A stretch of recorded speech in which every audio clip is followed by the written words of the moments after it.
இது எஃப்னா தமிழ் டிவியின் ஊடாக சவுதி அரேபியாவிலிருந்து கிடைக்கப்பெற்ற இன்றைய செய்திகள்.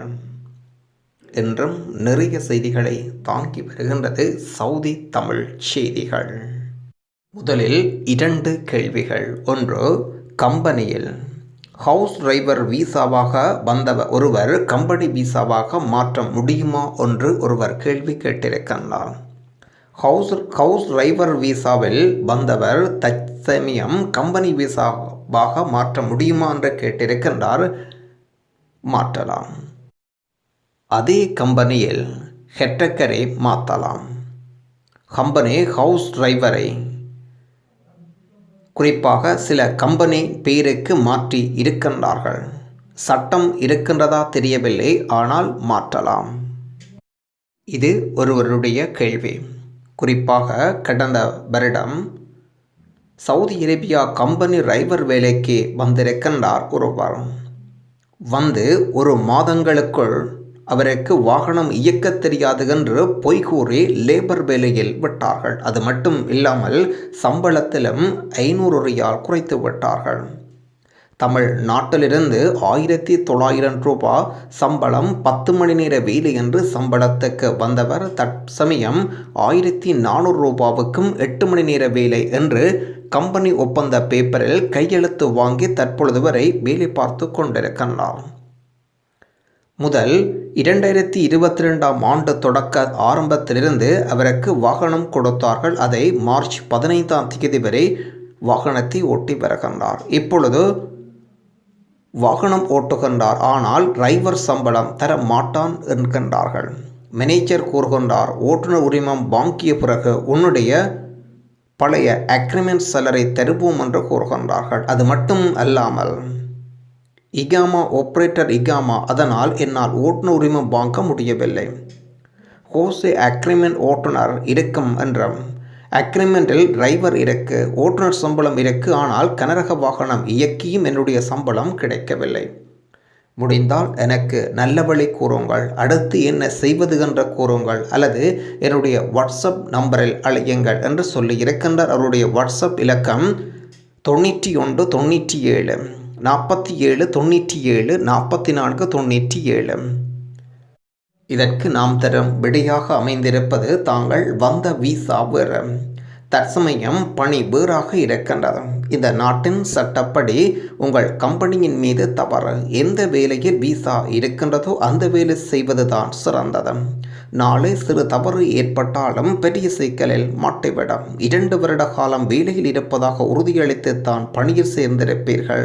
அந்த நாட்கள் முடியும் வரை நீங்கள் பணி செய்வது சிறந்தது. உங்களுக்கு வழங்கப்பட்ட அக்ரிமெண்ட் என்ன இருக்கின்றதோ அதைத்தான் இங்குள்ள சட்டம் ஏற்கும். வாய்மொழி வார்த்தைகள் கொண்டு இங்கே ஒன்றும் செய்ய இயலாது.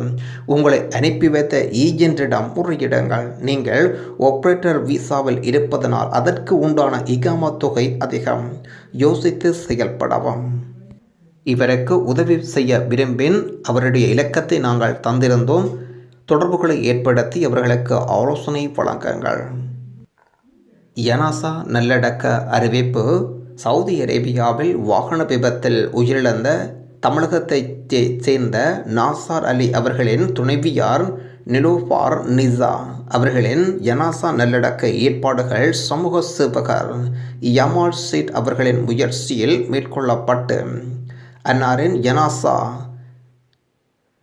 மதியம் ரியாத் அல் ராஜி பள்ளி வர இருக்கின்றது. முகம் பார்க்க விருப்பும் நபர்கள் 3 மணிக்கு முன்னதாக அல் ராஜி பள்ளிக்கு வாருங்கள். 3 குழந்தைகளுக்கு தாயான் அவர்களின் யனாசா நல்லடக்கம் என்று இடம்பெற்றிருக்கின்றது. எக்ஸிட் 15 அல் ராஜி பள்ளியில் அசர் தொழுகை முடிந்து யனாசா தொழுகை முடிக்கப்பட்டு நசீம் மையவாடியில் அடக்கம் செய்யப்பட ஏற்பாடுகள் செய்யப்பட்டிருந்தது. வாய்ப்புகள் உள்ளவர்கள் பயன்படுத்தி இருந்தார்கள். வாய்ப்புள்ளவர்கள் கலந்து கொண்டு அவருடைய யனாசா நல்லடக்கத்தில் கலந்து கொண்டார்கள். எத்தா தமிழ் சங்கம் மற்றும் தமிழ் அமைப்பு உறுப்பினர்கள் கப்பல் வருகை. இந்திய கடற்படையின் முதல் பயிற்சி படைப்பிரிவு INS மற்றும் INS சுஜா ஆகிய கப்பல்கள் இந்திய கடலோர காவல்படை கப்பல் சாரதியுடன் இணைந்து பயிற்சி பயணத்திற்காக இத்தா துறைமுகத்தை வந்தடைந்தனர். யத்தாவில் உள்ள பல்வேறு தமிழ் அமைப்புகளின் பிரதிநிதிகளுடன் யத்தா தமிழ் சங்க உறுப்பினர்கள் கப்பலை பார்வையிட்டிருப்பதுடன் இந்திய துணை தூதரகத்தின் வழிகாட்டுதலுடன் விஜயத்தை வெற்றிகரமாக ஏற்பாடு செய்த ஹாஜா மைதீனுக்கு நன்றிகள் தெரிவித்தனர். யத்தா தமிழ் சங்கம், செந்தமிழ் நலமன்றம், தமிழ்நாடு தவ்ஹீத் ஜமாத் மற்றும் தமிழ்நாடு முஸ்லிம் முன்னேற்றக் கழகம் மற்றும் தமிழ் பேரவை, தமிழ் கிளப் இந்திய துணை தூதரகத்துக்கும் தமது நன்றிகளை பகிர்ந்திருந்தார்கள். தவறவிடப்பட்ட அறிவித்தல் சவுதி அரேபியா தமாம் அல் ஹோபர் பகுதியில் சண்முக ராசா கந்தசாமி என்பவருடைய இகாமா பஸ் தொலைந்து விட்டதாக அறிவித்துள்ளார். இதில் இகாமா, லைசன்ஸ், ஏடிஎம் கார்டு மற்றும் 100 ரியால் பணம் தொலைந்து விட்டதாக அறிவித்துள்ளார். யாராவது கிடைத்தால் தெரியப்படுத்த வேண்டி அவருடைய தொடர்பிலக்கம் 05 82 72 91 22. தகவல் சவுதி நியூஸ். இன்னுமொரு தவறவிடப்பட்ட அறிவித்தல் இவருடைய இகாமா தொலைந்துவிட்டது. டால்ஃபின் வில்லேஜ் தமாமில் தொலைந்துவிட்டதாகவும் தயவுசெய்து கண்டெடுத்தவர்கள் தெரியப்படுத்தவும் என்று கூறியிருக்கின்றார் துரை மனோகரன். இவருடைய தொடர்பிலக்கம் 05 39 16 55 38. தகவல் சவுதி வாழ் தமிழ் மன்றம். யத்தா, தைஃப் மற்றும் அல் அக்ஸாவின் ஆளுநர்கள் மாற்றம். பல்வேறு மாகாணங்களின் ஆளுநர்கள் பதவிகள் மாற்றம் செய்யப்பட்டிருக்கின்றன. இந்தியா தமிழகத்தைச் சேர்ந்த ஒருவர் ஈசானில் மாரடைப்பின் காரணமாக உயிரிழந்திருக்கின்றார். சவுதி அரேபியாவில் 3.5 ஆண்டுகள் கிட்டத்தட்ட 30 வருடங்களுக்கு மேலாக பணியாற்றிய இந்தியாவைச் சேர்ந்த ஒருவர் ஈசானில் மாரடைப்பின் காரணமாக உயிரிழந்திருக்கின்றார். இவருடைய பெயர் மொய்யது, வயது 58. ஈசானில் உள்ள அபு அரீஸ் பொது மருத்துவமனையில் உயிரிழந்திருக்கின்றார். அபு அரீஸ் அப்துல் அசீஸ் ஹாமி நிறுவனத்தில் 6 வருடங்களாக வேலை பார்த்து வந்திருக்கின்றார் என்று சொல்லப்படுகின்றது. இவருடைய உடல் ஈசானில் நல்லடக்கம் செய்வதற்கான ஏற்பாடுகள் செய்யப்பட்டு வருவதாக உறவுகள் அறிவித்திருக்கின்றார்கள். இன்று தொடக்கம் சவுதி அரேபியாவில் 21 தொழில்களில் சவுதி அரேபியா மயமாக்கல் நடைமுறைப்படுத்தப்பட உள்ளது. சவுதி அரேபியாவில் இந்தியர்கள் உட்பட இலங்கையர்கள் உட்பட வெளிநாட்டவர்கள் பணிபுரியும் மார்க்கெட்டிங் நிறுவனங்கள், மார்க்கெட்டிங் மேலாளர்கள், ஸ்டோர் கீப்பர்கள், செயலாளர்கள் உட்பட 21 தொழில்களில் இன்று தொடக்கம் சவுதி அரேபியா மயமாக்கல் அமுல்படுத்தப்படுகின்றது. கடந்த செப்டம்பரில் தொழிலாளர் அமைச்சகம் இதுபோன்ற தொழிலில் இருப்பவர்களை வேறு பதவிகளுக்கு மாற்ற 6 மாத காலக்கெடு, அதாவது 6 மாதம் காலக்கெடுவை அறிவித்திருந்தார்கள்.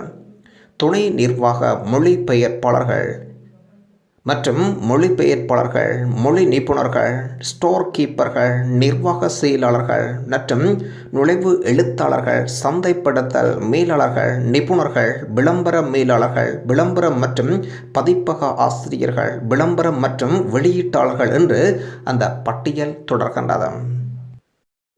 அபாவின் மையத்திலுள்ள நீல மரங்கள் வசீகரமானவை. அபா நகரத்திலுள்ள அல்போன் தெருவிலுள்ள நீல மரங்கள் ஆர்வமூட்டுகின்றது. சவுதி அரேபியா பொது மன்னிப்பு அளவுகோல்களை அறிவிக்கின்றது. 36 குற்றங்களுக்கு பொது மன்னிப்பு கிடைக்காது. இந்த ஆண்டு கைதிகளுக்கு பொது மன்னிப்பு வழங்குவதற்கான விதிமுறைகள் மற்றும் நிபந்தனைகள் அறிவிக்கப்பட்டிருக்கின்றது. அதன் அடிப்படையில் 36 குற்றங்களில் தண்டனை பெற்றவர்களுக்கு அரசால் மன்னிப்பு கிடைக்காது. செவ்வால் 10 வரை பதிவு செய்யப்பட்ட வழக்குகளின் பிரதிவாதிகளுக்கு பொது மன்னிப்பு கிடைக்கும். முதலாவது நிபந்தனை நிந்தனை மற்றும் தேசிய பாதுகாப்புக்கு பாதிக்கும் குற்றங்கள், பயங்கரவாதம், பயங்கரவாத செயல்கள், நிதியுதவி, தேச துரோகம், திட்டமிட்ட கொலை, உதவி மற்றும் தூண்டுதல், திட்டமிடல், சித்திரவதை, குழந்தை கடத்தல், மாந்திரீகம், கடத்தல், முதலீட்டு மோசடி, ஊடுருவல், கொள்ளை கடத்தல், சிறைகளுக்குள் குற்றம், நீதித்துறை ஊழியர்கள், சுகாதார பணியாளர்கள் மற்றும் தனியார் பாதுகாவலர்கள் மீதான தாக்குதல்கள், சிறார்களை வலையில் சிக்க வைப்பது, வீட்டை விட்டு வெளியேறும் இளம் பருவத்தினரை ரகசியமாக தங்க வைப்பது, பாலியல் துன்புறுத்தல், கற்பழிப்பு என்று 36 குற்றங்கள் இதில் பட்டியலிடப்பட்டிருக்கின்றது. இதில் தூஷணம் என்ற வார்த்தையும் சேர்க்கப்பட்டிருக்கின்றது. இந்த 36 குற்றங்களுக்கு பொது மன்னிப்பு கிடைக்காது சவுதி அரேபியாவில். போலியான ஹஜ் இணையதளங்களுக்கு எதிராக அமைச்சகம் எச்சரிக்கை விடுத்துள்ளனர். ஹஜ் மற்றும் உம்ரா அமைச்சகத்தின் கூற்றுப்படி ராஷ்டிரியத்துக்கிலிருந்து ஹஜ் செய்ய விரும்பும் நபர்கள் கட்சிக்கு பதிவு செய்ய உதவுவதாக கூறும் சந்தேகத்துக்கு இடமான வலைத்தளங்களிலிருந்து விலகி இருக்க வேண்டும். அமைச்சகத்தின் கூற்றுப்படி 2022 சீசனுக்கு ஹஜ் நடைமுறைகள் அதன் அதிகாரப்பூர்வ இணையதளம் மூலம் விரைவில் அறிவிக்கவும் என்று சொல்லப்பட்டிருக்கின்றது.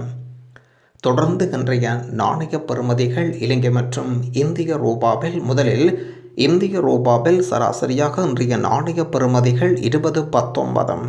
இலங்கை ரூபாவில் இன்றைய சராசரியாக இன்றைய நாணய பெறுமதிகள் 102 ரூபாய். இன்றைய தங்க நிலவரங்கள் 1 கிராம் 22 கரட் தங்க பவுன் ஒன்றின் விலை 207 ரியால். 1 கிராம் 24 கரட் தங்க பவுன் ஒன்றின் விலை 226 ரியால். நன்றி. மீண்டும் இன்னுமொரு சவுதி அரேபியா பற்றிய புதிய செய்திகளோடு உங்களை சந்திப்போம். நன்றி.